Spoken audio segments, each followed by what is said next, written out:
Farmweek is a production of the Mississippi State University Extension Service. Today on Farmweek, the EPA's Water of the United States rule continues to pick up lawsuits. In the Food Factor, it's watermelon time. We'll tell you how to pick a good one.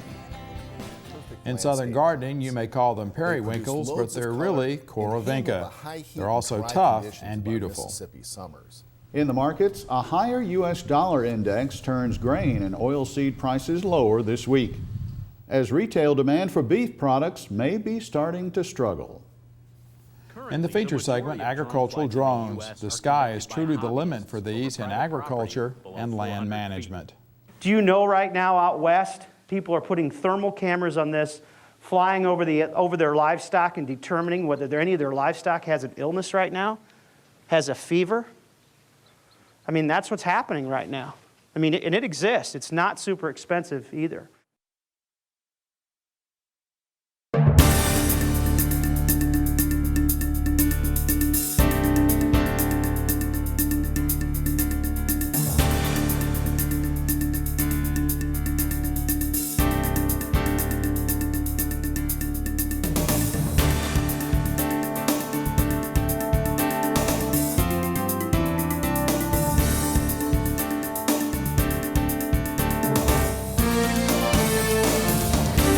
Good day, everyone. I'm Leighton Spann. And I'm Artis Ford. Welcome to Farm Week. It goes by the acronym WOTUS. Artis, that stands for Waters of the United States, and there was a lot of debate about it before the Environmental Protection Agency published it, but now it has. The lawsuits against it are flying fast and furious. The EPA published WOTUS on June 29th. The Associated Press reports Mississippi has joined Texas and Louisiana in suing the EPA. At least 3 other groups representing at least 27 states have also filed suit against WOTUS. These groups include Arkansas and Alabama. Also last week, the American Farm Bureau, the National Pork Producers, and the National Cattlemen's Beef Association also entered the federal courts to block implementation of the final rule. At issue, what water and waterways does have the EPA jurisdiction over. Some say the EPA's definition includes ditches. The lawsuit filed by the farmers group says the rule's definitions are so vague that growers can't determine what might get them into trouble. It might surprise you, but 14% of Mississippi households depend on private wells for their water. In 4 counties, more than 40% of the homes have wells. Landowners seeking to protect and better manage their private water wells are urged to participate in a late July workshop. It will be held Tuesday, July 28th at the Marshall County Extension Service office in Holly Springs. The hours are 6 p.m. to 9 p.m. Please call the Marshall County office to reserve one of the 50 seats. You can also watch the workshop on your computer at home. Go to communitiesu.org to sign up for the seminar. You can also call the Marshall County Extension Office. We'll also have some contact information about this on our Farm Week website calendar. Watermelon is liked by many, but most don't know how to choose one at their farmer's market or grocery store. In this week's episode of The Food Factor, Natasha Haynes with Mississippi State University Extension gives us some tips on picking out the perfect watermelon.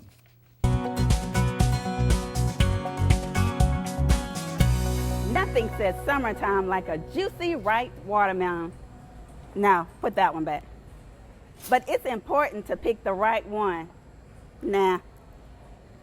So, what's the right method? Seriously? Really? Here are 3 simple steps to help you pick the right one. Search for a firm, well-rounded watermelon without any noticeable bruises, cuts, lumps, or bumps. Be sure to pick up several watermelons and compare their weight. The watermelon should be heavy for its size, since it is 92% water, thus the name watermelon. The general rule for most fruit is the heavier it feels, the riper and sweeter it will be. Lastly, examine the creamy yellow section, known as the field spot. You want this color to be the deepest shade of yellow you can find. If the field spot is lightly colored or non-existent, then the melon was probably picked too early and isn't quite right. Ooh, good job. Yes. By following these 3 simple steps, you can enjoy the perfect watermelon in no time. It's time to make healthy food a factor in your life. Natasha says watermelons are a healthy food choice. They have a lot of dietary fiber and excellent levels of vitamins A, B6, and C. When it's midsummer in the South, only those plants which are the toughest thrive in the heat and humidity. In this week's Southern Gardening segment, Extension horticulturist Dr. Gary Bachman tells us how Cora vinca can brighten up our gardens all summer long.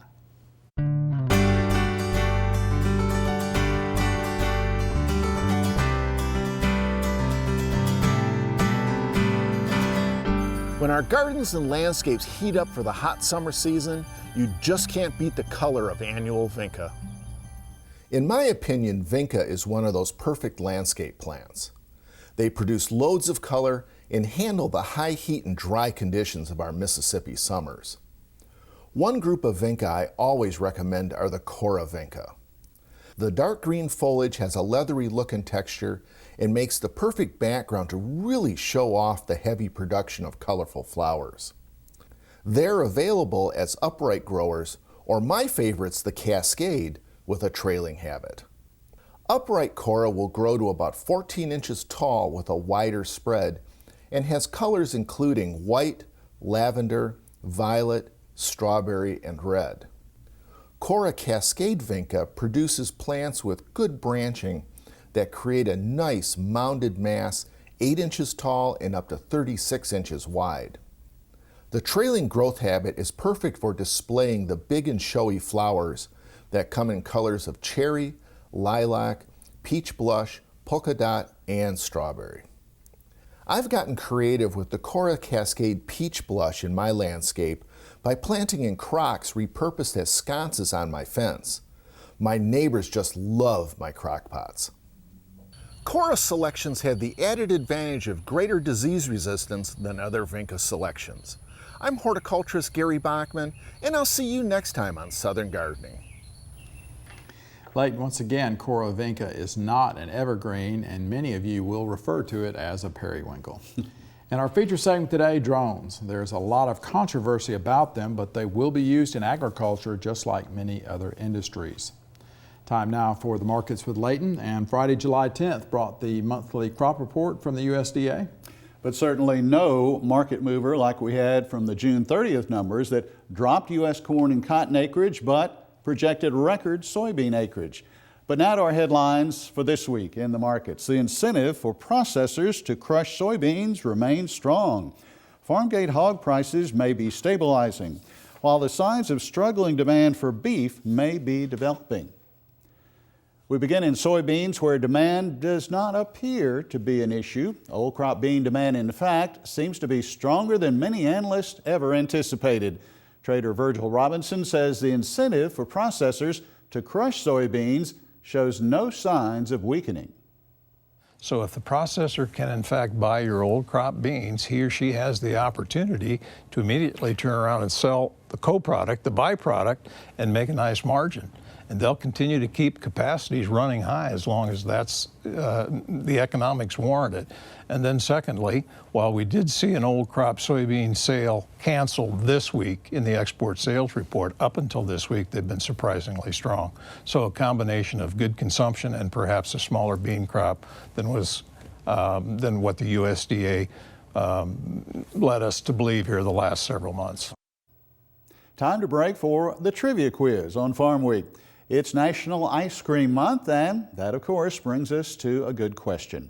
How many pounds of whole milk does it take to make 1 gallon of ice cream? Is the answer A, 4 pounds, B, 8 pounds, C, 10 pounds, or D, 12 pounds? You'll find out the answer in a few more minutes.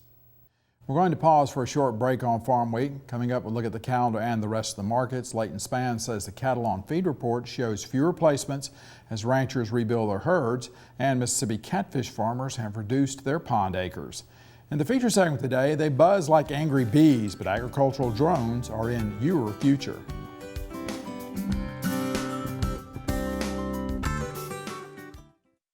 There are some moments in life where everything seems to be just right.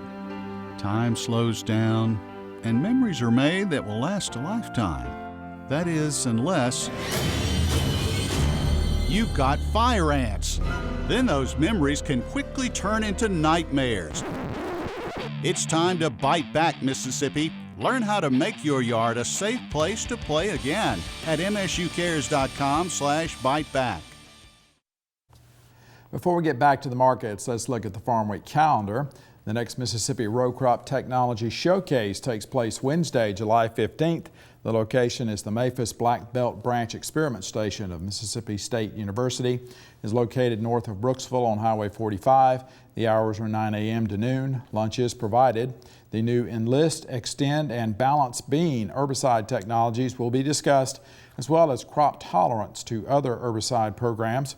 Spray tank contamination and off-target movement will also be covered. The field day is subject to change due to weather. Watch the MississippiCrops.com website for updates. Another Mississippi Row Crop Technology Showcase takes place the following day, Thursday the 16th. It will be held at the North Farm of Mississippi State University on Highway 182 at Starkville. Once again, the hours are 9 a.m. to noon. Lunch will be provided. The new Enlist and Extend herbicide platforms will be covered. Go to our Farm Week website at farmweek.msucares.com for information on these and other events. Now check out this week's Farm Week Snapshot.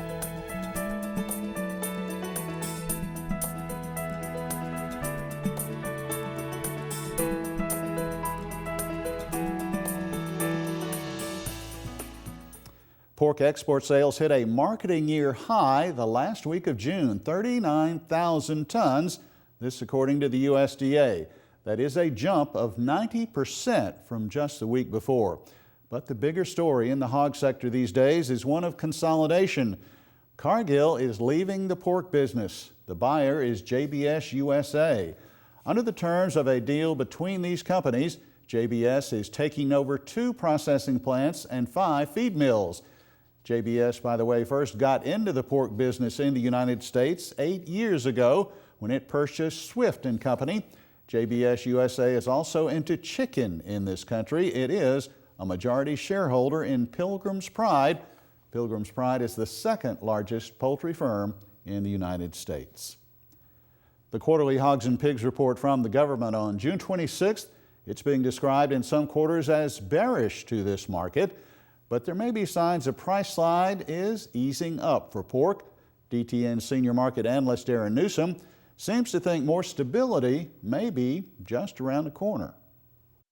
They could look to stabilize. I don't really see any reason to get overly optimistic on the hogs, but at least it could stabilize. I don't really see it rallying too soon out of here, but it may stabilize, maybe start to slow this slide that we have been on for quite some time. Analyst Mark Schultz of North Star Commodities is one of the traders who call the latest cattle on feed report friendly to the beef sector.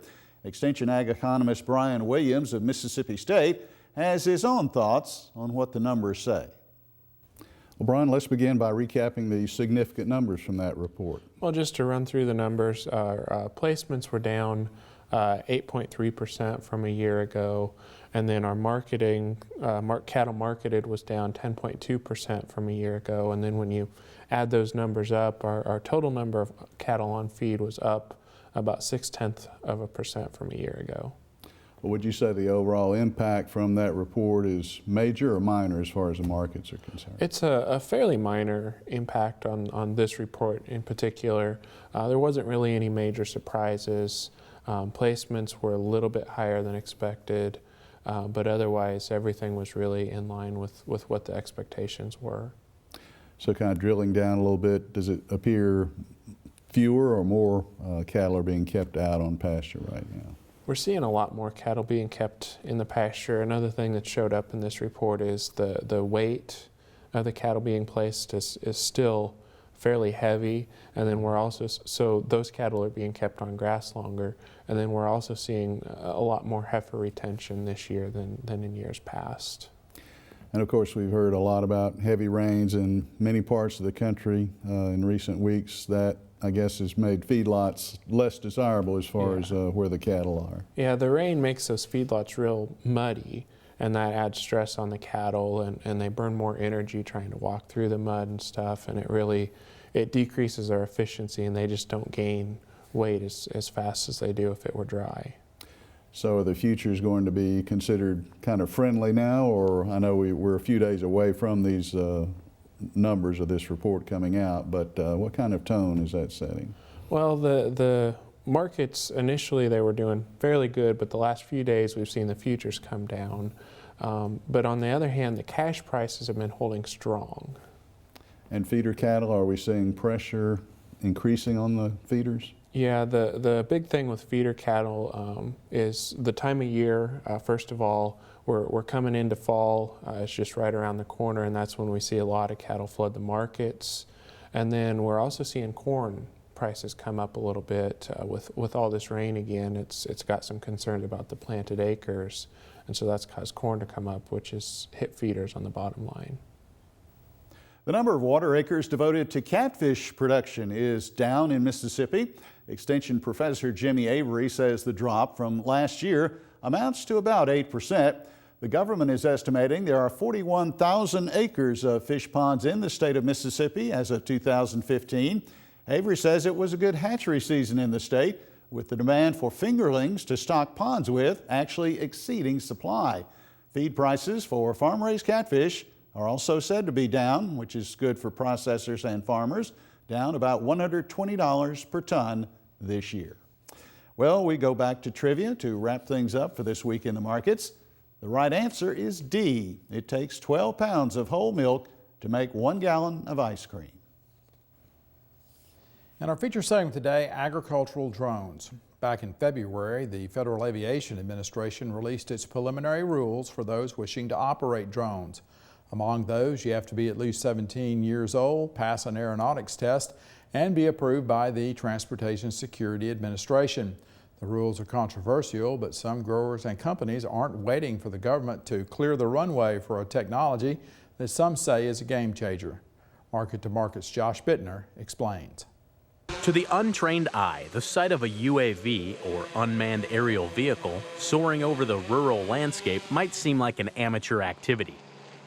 But the machine soon could become a key weapon in a robust agricultural arsenal.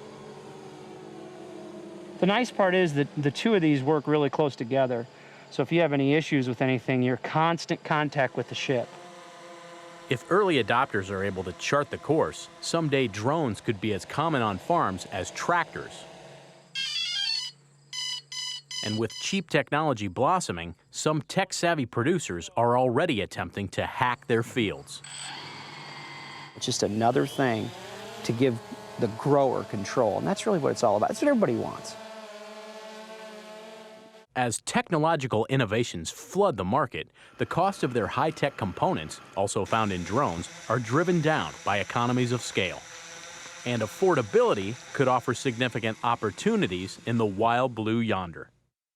A 2013 report by the Association for Unmanned Vehicle Systems reveals the UAV industry will add over 100,000 jobs and $82 billion to the U.S. economy over the next decade. I have no understanding where they come up with those numbers. While the exact figures are disputed by some, few expect the steady rise of autonomous vehicles to subside. However, adding a new skill set to the farm is rarely an out-of-the-box solution. You know, I've had farmer customers say, well, you know, I can go on Amazon and I can buy one of these for $100 and put a camera on it and I'm in business. Well, no. And while a budding industry spreads its wings, there are complications which prevent it from moving forward on the right side of the law. The ships have come a long way. They fly longer, they're safer, but we're waiting for the FAA. The Federal Aviation Administration, which holds ultimate jurisdiction over the use of drones, was ordered by Congress in 2012 to formulate rules integrating UAVs into the national airspace. But the FAA has warned it will likely miss a self-imposed 2015 deadline, citing safety concerns for traditional aircraft. Currently, the majority of drone flights in the U.S. are conducted by hobbyists over private property below 400 feet. Commercial operation technically is illegal, but progress is being made. Exemptions have let some companies, largely in the entertainment industry, lift off. The government also has established test sites tied to 6 states, each focused on a different UAV specialty. In upstate New York, for example, drones are evaluating methods to scout farm fields using several types of sensors. It takes time to gather and evaluate the data, but armed with a vision of increased yields, decreased runoff, and the ability to feed the world on existing acreage, some farmers are already embracing the high life. It's a different approach. We like to call it a systems approach. Illinois-based 360 Yield Center is looking for ways to maximize every grain of potential on farms. As UAVs buzz over commodity crops, capturing multi-spectral images with modified cameras, computers on the ground digitally stitch the images into an agronomic tapestry.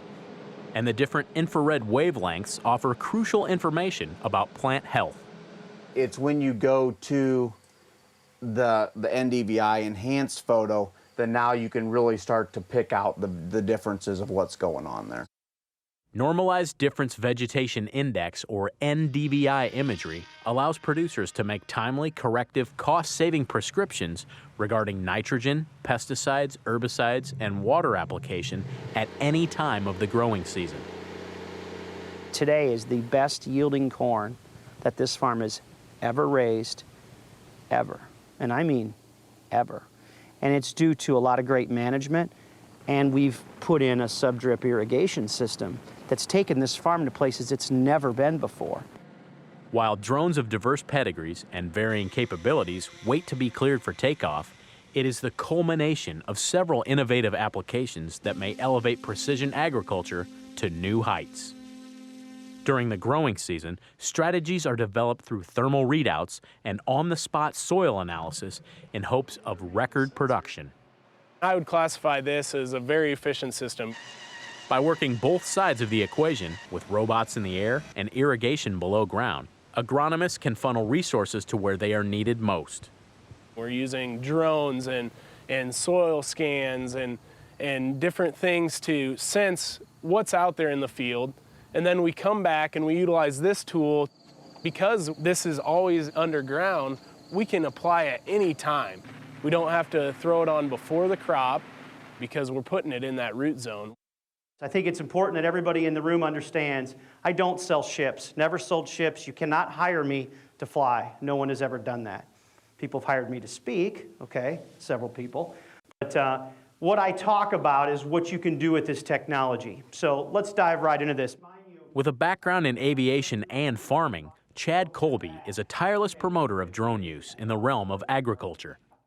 Do you know right now out west, people are putting thermal cameras on this, flying over their livestock and determining whether any of their livestock has an illness right now, has a fever? I mean, that's what's happening right now. I mean, and it exists. It's not super expensive either. Many in the ag sector are eagerly waiting for an opportunity to profit from UAV flights. But advocates for agricultural aviators, particularly those who roll, twist, and turn at low altitudes, are skeptical of the economic forecast for unmanned systems. The very nature of their work could put them in close proximity, so crop dusters are following the issue of drone assimilation intently. There's a tremendous amount of misinformation out there. Those numbers are blown out of proportion. If you look, those are the people who manufacture these and who sell them and want to provide a service. And of course, they're foaming at the mouth because there's a lot of money out there to be made here. Ahead of comprehensive FAA rules, UAVs will undoubtedly continue their progressive march. And for some on the bleeding edge, patience is a virtue. I think at the end of the day, it's like everything else. You can fly this equipment halfway and do a halfway job, or you can fly it with the responsibility that goes with it. For Market to Market, I'm Josh Bittner. And you can watch this story again on agricultural drones on our Farm Week website, Facebook page, or YouTube. You can see the video and the script at Market to Market's Iowa Public Television website. Our website address is farmweek.msucares.com. We're also available at twitter.com/farmweek. And Layton, Mississippi State University is also getting into drones. They certainly are. Recently, in the last month or so, they've been selected to lead a consortium of about 13 other universities on further research into drones and their use in agriculture and other industries. And even though we are a land-grant university, our university actually has done a lot of work in terms of aviation, so I look for it to happen. That's right. Well, we are at the end of Farm Week for this week. On our next show, Jason Smith of Brookhaven. He is the outgoing Outstanding Mississippi Logger of the Year as named by the Mississippi Forestry Association. Smith says tree farming should be thought of the same as row crop farming. In the Food Factor, Move Over Meat will have advice on grilling vegetables for maximum flavor. And in Southern Gardening, we're used to green plants, but you should try these with dark foliage but bright flowers in your landscape. For the rest of the Farm Week crew, I'm Artis Ford. And I'm Layton Spann. Thanks for joining us. We'll see you next week.